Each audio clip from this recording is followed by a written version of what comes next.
Welcome to Business Authority Radio, bringing you insights from today's thought leaders, professionals, and influencers. With your hosts, Neil Howe and Craig Williams.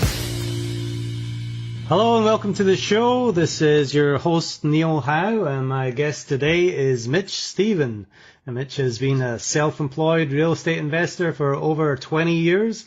His company, Independence Day, Inc., has bought and sold over 1,500 properties in and about San Antonio, Texas since 1996. His company specializes in buying distressed properties with other people's money and selling those properties with owner financing. Mitch, welcome to the show. Hey, Neil. I'm glad to be here. Thanks for having me. Well, let's get right into it. You've been doing this for over 20 years. What got you involved in real estate investing? It was the only thing left, Neil. I had failed at everything else. That is a great answer. You know, there's a lot of people that just, have experiences and they get out there, they try different things and they fall into, whatever works and find out that it's successful. So tell me a little bit more about that. Well, I was always been an entrepreneur. I've always been a hard worker. Always been very honest, so I keep my nose to the grindstone, and I just only want what's mine, and try to live by the golden rule, and I just went through a lot of businesses that didn't work. I have a stack of business cards about, 6 inches tall of things that I started that didn't pan out. So, and then I stumbled into this by accident.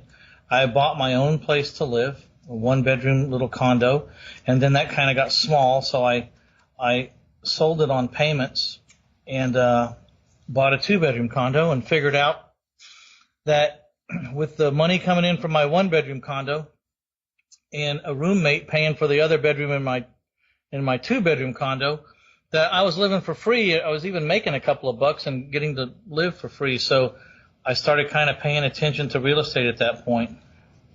Well, that's a great way to start, and I know a lot of single guys and girls are always looking to get those roommates and split the bills, but to have it all paid for is a real eye-opener. So what was the next stage after finding out that there's some money to be made in real estate?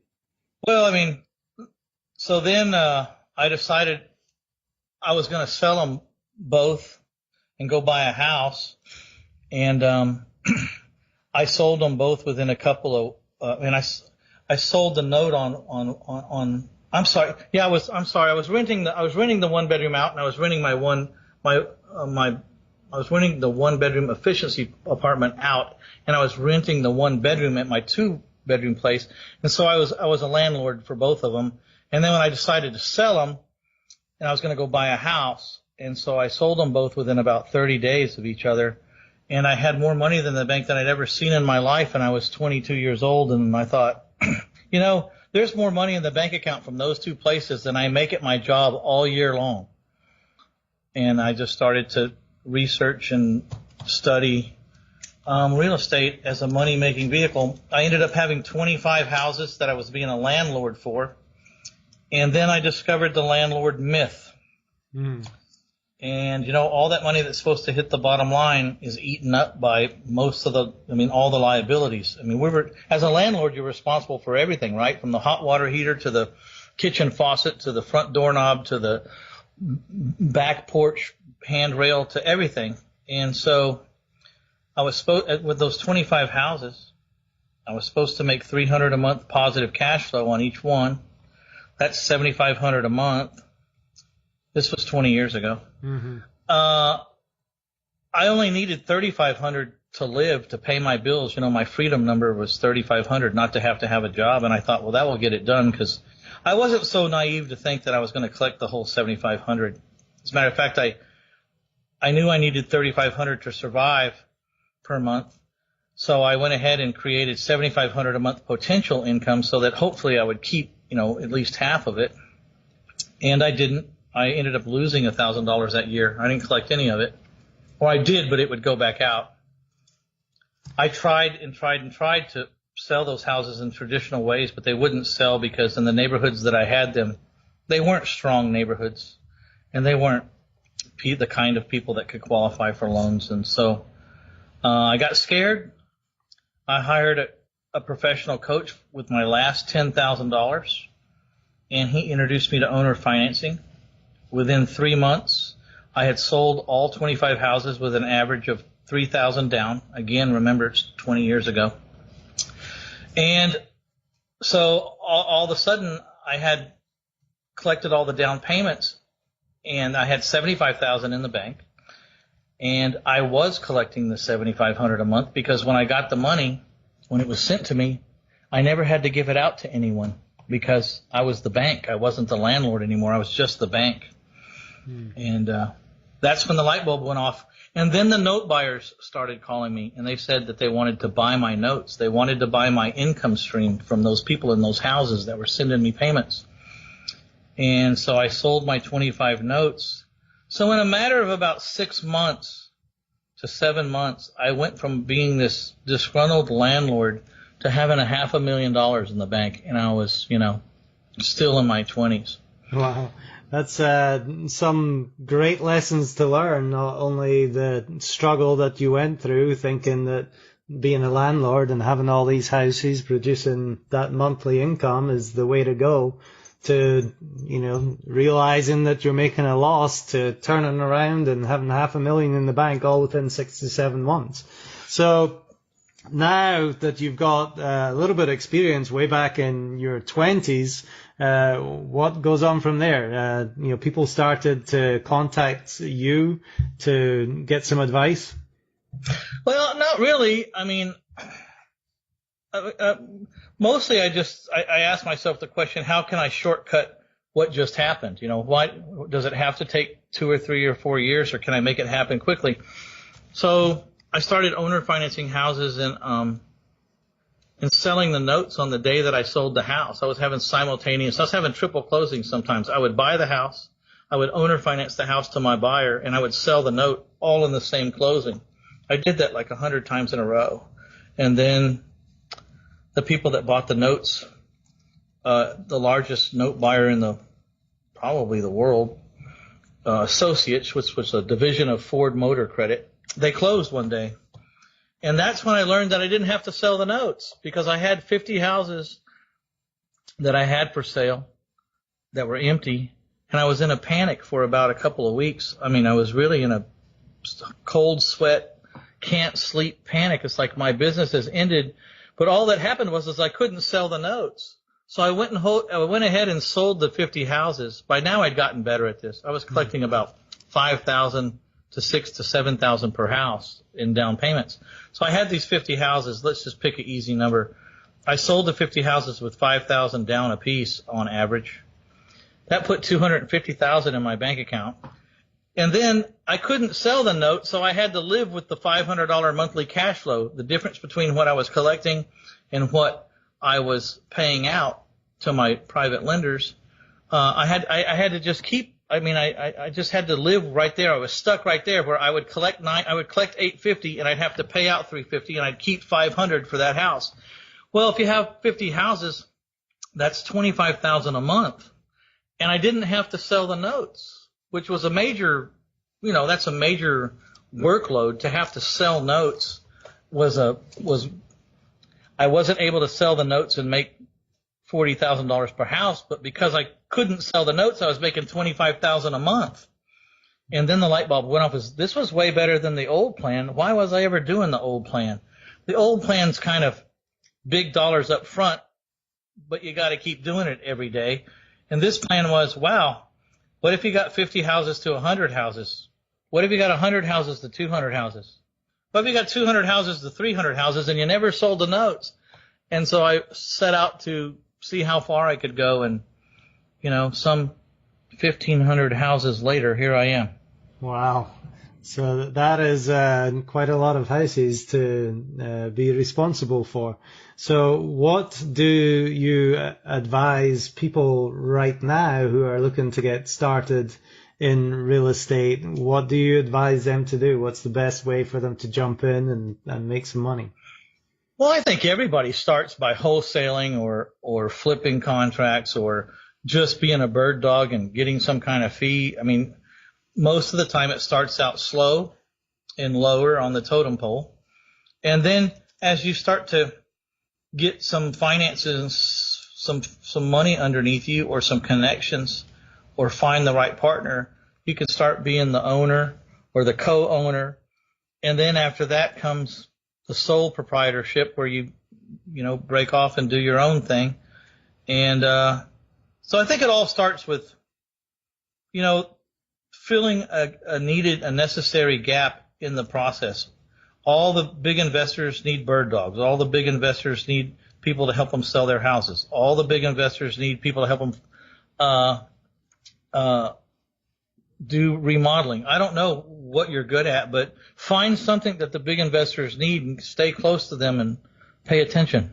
It's all about that education process. You start maybe lower on the totem pole, but as you are working, you're learning what happens next, or what other opportunities might be available. So explain to me, Mitch, what owner financing is, and maybe what problems people have, and why owner financing is a good option. Well, there's a need out there.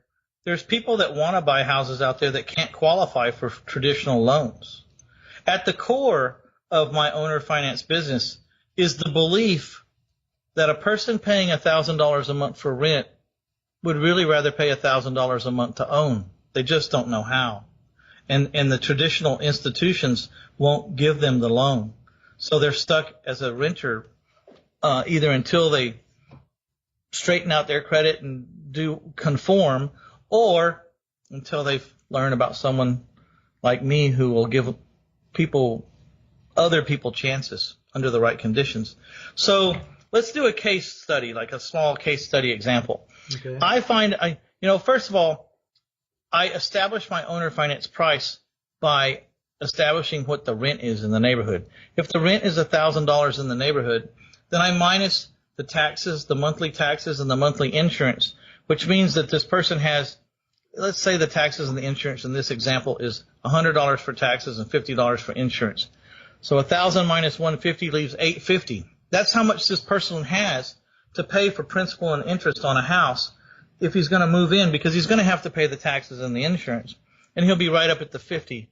So you take the $850, and if you want to know how much that $850, how much that person can borrow and have an $850 payment, I just ran some formulas. I got an engineer, because I'm not that smart. I got an engineer to tell me what the multiplier is so that I'd be very close. So if you multiply $850 times 115, you'll come up with $97,750, which is how much they can afford to borrow. If they borrow the money at 10% for 30 years, that's how much they can borrow. Let's just call it $98,000, because I just deal in round numbers. Mm-hmm. So if they can afford to borrow $98,000 at 10% for 30 years and make a payment of $850, then what does that make the sales price, the owner finance sales price of the house? Well, we just add 12% on top of that number, and that becomes the owner financed value. So 12% on top of $98,000 is roughly, it's going to get you to where the house is worth $110,000. About $110,000. So that's based on the rents. That's what the owner finance sales price is going to be. And that's a value unto itself. It has nothing to do with an MAI appraiser's value. It has nothing to do with the comps or what the houses down the street sold for, because all those houses sold with a new loan with someone who could qualify. And that doesn't matter to us. Those people that I'm selling to are not those guys. So I go back to my core belief and say, well, he's paying $1,000 to rent, so I know he can afford to pay $1,000 if he wants to own. The only separator is, what do you have for a down payment? If you go to the banks and you can qualify, you can get in with 1% down or 2% down or 3% down. With my houses, you have to have at least 10% down, and that's the separator. You got to make up for your lack of credit by we call it skin in the game. You have to have some money in the game. So what kind of person is looking for this kind of solution? Obviously, there's renters out there that just, rent continually. and then there's the people who are looking to purchase a home. Is this somebody in between that needs the owner financing? Oh, there's a lot of people. There's actually very wealthy people that need owner financing. They either know how to shelter their income really good and it doesn't show that they make any money, because especially when they're young entrepreneurs, they make a lot of money, but they hide it. They cover it up. Or maybe there's a guy who makes a really great living, but he doesn't have enough time on the job to qualify for the new loan. You have to have 2 years in the same profession. Well, maybe the guy was making $100,000 as I don't know, whatever, an insurance salesman, and he just quit to go sell airplanes, and now he's making $300,000 a year, but they won't give him a loan because he hasn't had a long enough track record selling airplanes. Right. So he's got to do something. He might elect to come buy one of my houses and then, when it's time, refinance me out. So as far as that down payment of 10%, are there a lot of people that can come up with that 10% in order to get into that owner financed house? Well, I sell every one of my houses with 10%, so I don't know how many there are, but there must be enough. I buy about 100 houses a year. I sell them all, and I don't take less than 10% down. So it's not a very organized study, but, people say to me, like, sometimes my houses are I live in San Antonio, Texas, population 1.7 million, probably around 2 million if you count some outlying or inner city co-ops or little townships inside the city limits. So people tell me, wow, you're asking 10% down on that little house in that crummy neighborhood? And I said, yeah. I said, well, not very many people are going to have that. My reply is, I'm not looking for very many people. I just need one. Right. 1 out of 2 million, okay? So I'm going to hang around till I find him. And I'm an expert at finding him. And, so maybe there isn't very many, but that's never really concerned me. Right. So as far as owner financing as a business, what 2 or 3 problems did you encounter when you started doing this, and what 2 or 3 problems do most people encounter if they are looking to get into doing this kind of business model? Well, when I started, it was easy, but there's a problem now that wasn't there when I started, was how do you find great deals? I mean, there's a lot of competition these days. There's a guru on every corner. There's one in my town this weekend inviting everyone down to come to the convention center and learn how to be a billionaire. Every housewife that's watching Flip That House this week is going to become a house flipper for the next 8 months. There's a lot of competition, and the real estate markets are really hot. Until recently, the last couple of years, people have been putting houses up for sale on MLS, and they're selling for over the asking price with multiple offers. So the first thing, everything starts with a deal. And the first obstacle is, how do you consistently find great deals? If I'm buying 100 houses a year, that means I'm buying a house about every 3.5 days. And I didn't start out at that level, but I'm at that level now.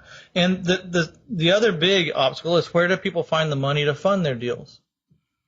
The greatest thing you could ever learn in life is how to raise private money from private individuals. That's the difference between making a decent living or even a real good living or being a multi-millionaire. How much money do you think it takes a year to buy 100 houses? Well, quite a bit.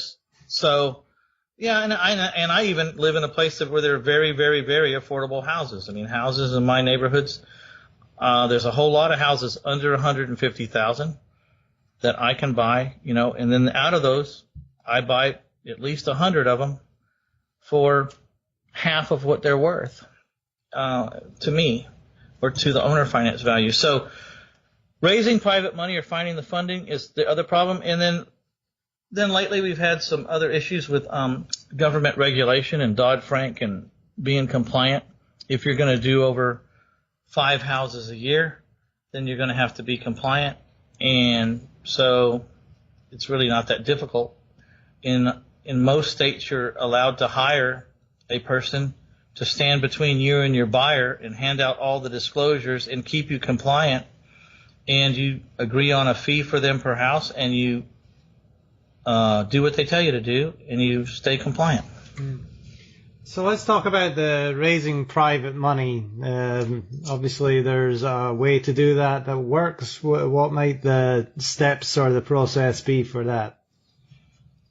Well, most people shoot themselves in the foot on the raising the private money because they think it's all about them.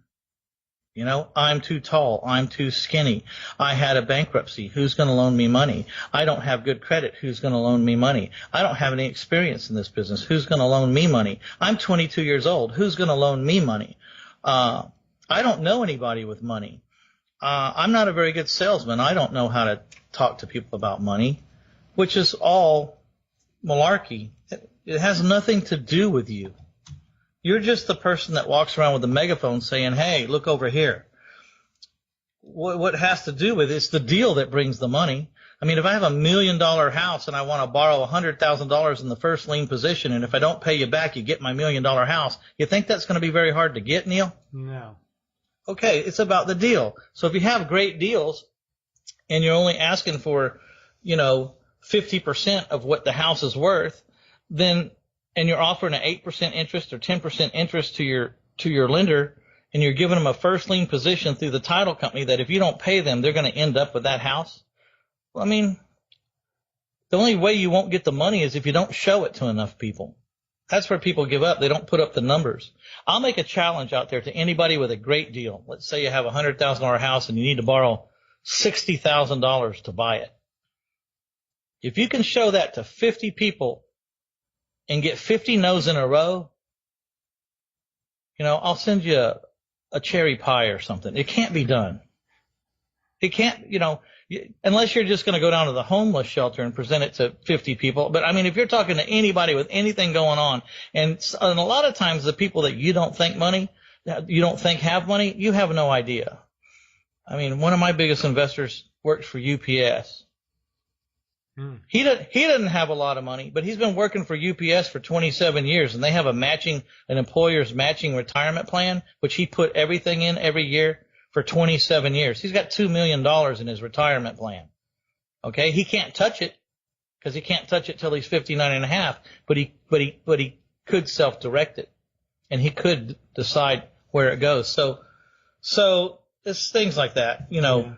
So you just never know who is going to have money, and what are another one or two misconceptions about the real estate industry, especially with a deal such as that?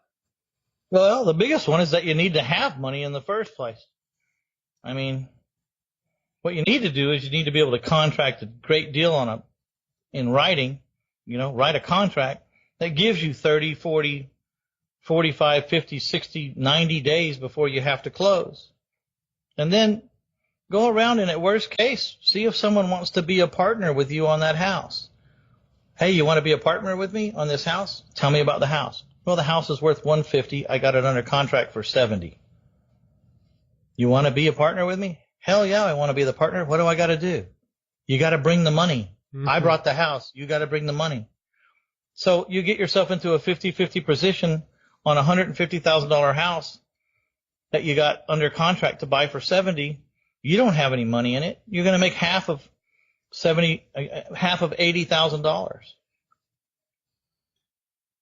I mean, it's really kind of simple when you look at it on paper. I mean, it is work. You have to go find that house. There's an art to finding houses. There's an art to finding the partner. There's an art to finding the person with the money that wants to deal with you. There's always a little bit of art to it. But given the amount of money you can make, my gosh. Definitely. I mean, there's always ways to make money in real estate. So how is it that you help people, Mitch, get to where the money is? Well, I wrote my first book, and I never intended to write a book, and I never intended to be a coach, and I never intended to be on this radio show being interviewed about how to make a great living, if not $1 million+ buying houses. I never planned on any of that. I had a tragedy happen.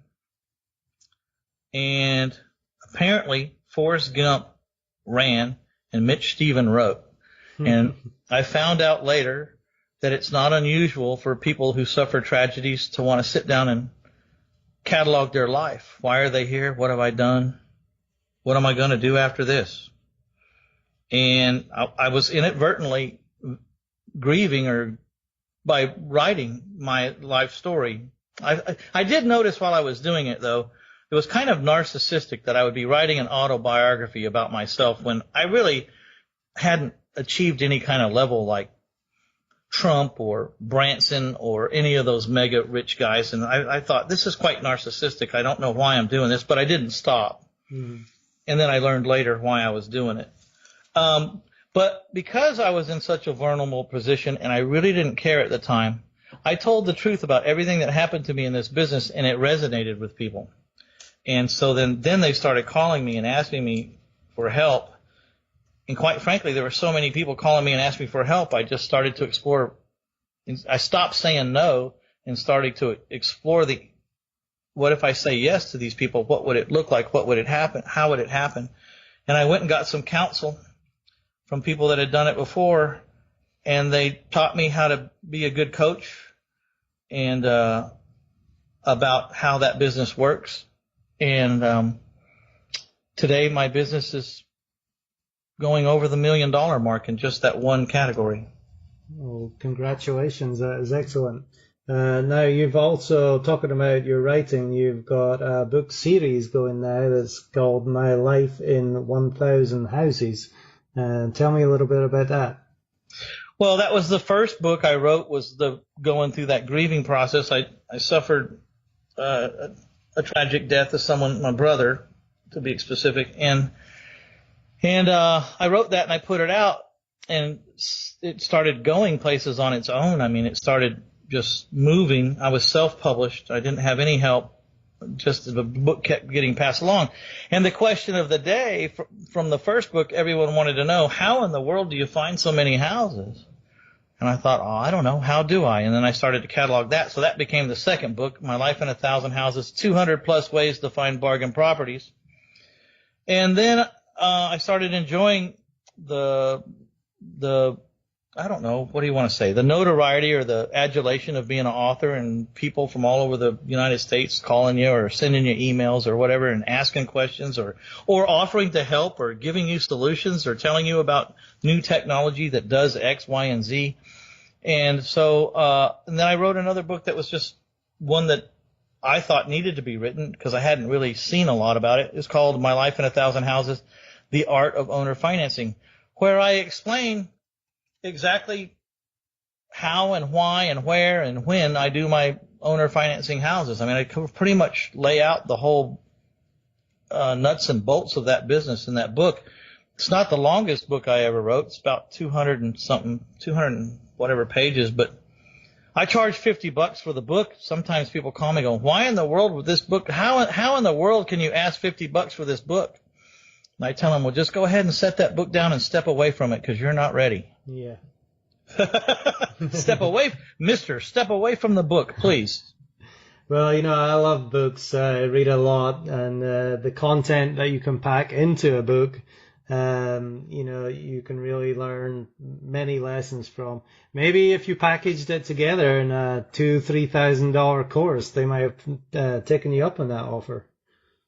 Well, I mean, in a way, that's part of my courses. I get everyone a digital copy of the book and all the books, and we just kind of take off. I have an online course of about 25 hours, and then the next level is a Q&A, which is about $3,500 a year in a $500 renewal. So if you go for 2 years, it's only $2,000 a year. If I can't make you an extra $2,000, just take me out and shoot me. So it's pretty, and we meet every Tuesday night at 7:00 Central Standard Time, and there's usually between 15 and 40 people on the line, depending. And my commitment is to answer every single question before we hang up. And if that takes 30 minutes, then that's 30 minutes. And if it takes 3.5 hours, then it takes 3.5 hours. And they're all recorded. And you also get 200 hours of archived Q&A and the online course. And then the last level, there's only 3 levels. So the third level is if you just like to call me whenever you want to, and I will be your consultant on whatever deal you're looking at today and tomorrow and the next day for a year, then call me and we'll have a little interview. And if I think you're up for it, and I think that you're going to be successful and that I can help you be successful, then we'll go ahead and get in that relationship. But the big difference is, I'm $15,000 at that level. But the big thing is I can only take about 10 people at a time, because when you sign up for that level, the one-on-one coaching, I'm the guy who answers the phone, and I can't take hundreds of people and do anybody justice. And I still have my own life and my own companies and my own family to take care of, so I got to leave myself some time. So I decided to only take like 10 people at a time. Maybe in a year I can take a total of 30 people, because the students are top heavy. When they first come to me, they have lots and lots and lots of questions, but after about 30, 45 days, they're off doing what they need to be doing, and they're just calling me once or twice or 3 times a week to get some explanation or some ideas on something. And so as people get weaned off of me, I can take on some others. But that's really important, because a lot of the gurus out there, you pay them all this money, and man, they charge $35,000, $50,000, $60,000, $100,000, I've heard. And then they assign you to some student that did 20 deals last year under their program. I think, I'm not really on board with that.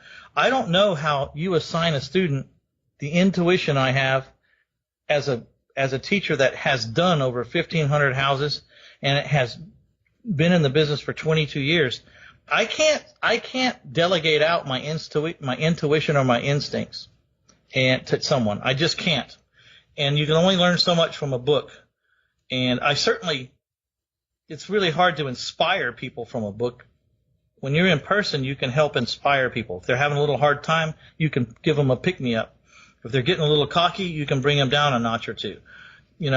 So the dealing one-on-one in person is real important, but it's not a millhouse. You can't millhouse it. You can't take hundreds upon hundreds of people and do that and do it right. Right, definitely. I mean, it all boils down to time, and your time is valuable. But you've definitely got a lot of resources there for all different kinds of people at different kinds of levels within their real estate investment career. Yeah, and they can always move up. Someone said to me the other day, he signed up, but I said, what is your hesitation? I said, we've talked for about an hour. We're perfect for each other. You know that I can help you. You know that money that you're going to give me, that it's got to come back to you, because you're right at the right time when you need to know what I know, and you just don't know it. And I can tell it to you when you need it. He says, my biggest thing is, why are you only charging $15,000? And I said, that's a great question. And let me tell you, I could charge $50,000 for this and just take, half as many students. But then I would have to sit with them until I was comfortable that I had made them back $50,000. And I don't want to be with people that long. For me to help you make an extra $15,000 in this business, if you've already done 20, 30 houses and now you're coming for help, I can help you make $15,000 relatively easy, maybe even before the first 30 days is up, certainly within the year. But if you're paying me $50,000 or $60,000, I'm going to have to be with you forever. And quite frankly, I don't want to be around everyone that long. I want to help you get where you're going, and then I want to move on. You know what I mean? Definitely. And Well, it's that sounds like a good plan. If people want to get in touch with you, Mitch, obviously they're going to like what you're saying here, and they're going to get motivated to get that help that they need to move to the next level. What is the best way for them to get in touch with you? Look, you can go to 1000houses.com. That's 1000houses.com. Click on free stuff. Man, I give away more free stuff. I get criticized for it all the time. People say, you're giving away the farm. I said, you know what? If people can go on their own with it and be successful, more power to them. The smart ones are still going to come to the conclusion that they would be better off if they rode with me a few hundred miles before they jumped on their own.